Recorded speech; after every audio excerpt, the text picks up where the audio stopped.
इस्लाम धर्म की शुरुआत अरब देश में हुई। लगभग 570 ईस्वी में हज़रत मोहम्मद साहब का जन्म मक्का शहर में हुआ। उस समय अरब में लोग कई देवी देवताओं की पूजा करते थे और समाज में बहुत सी बुराइयां थीं। अल्लाह का संदेश।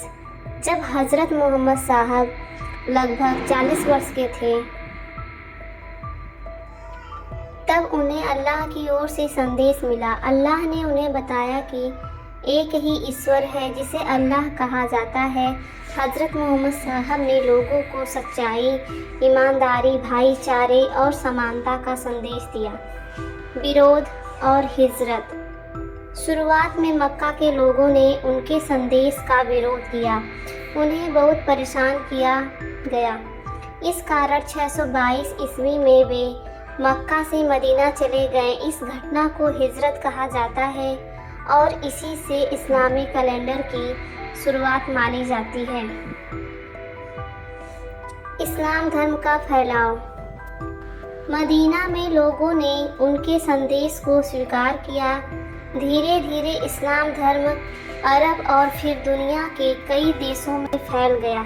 632 ईस्वी में हज़रत मोहम्मद साहब का निधन हो गया। इस्लाम धर्म की मुख्य बातें। इस्लाम धर्म में एक अल्लाह को माना जाता है। हज़रत मोहम्मद साहब को अल्लाह का पैगंबर माना जाता है। पवित्र ग्रंथ कुरान है। सच्चाई, दया, समानता और भाईचारे पर जोर दिया जाता है। मोहम्मद साहब की शिक्षाएं। मोहम्मद साहब ने इस्लाम धर्म को मानने वालों के लिए जीवन में निम्न 5 सिद्धांत निर्धारित किए। पहला है कलमा।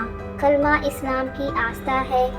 इससे माना जाता है कि अल्लाह एक है और हज़रत मोहम्मद साहब उसके पैगंबर हैं। यह इस्लाम में प्रवेश का पहला कदम है। दूसरा है नमाज। नमाज अल्लाह की इबादत है।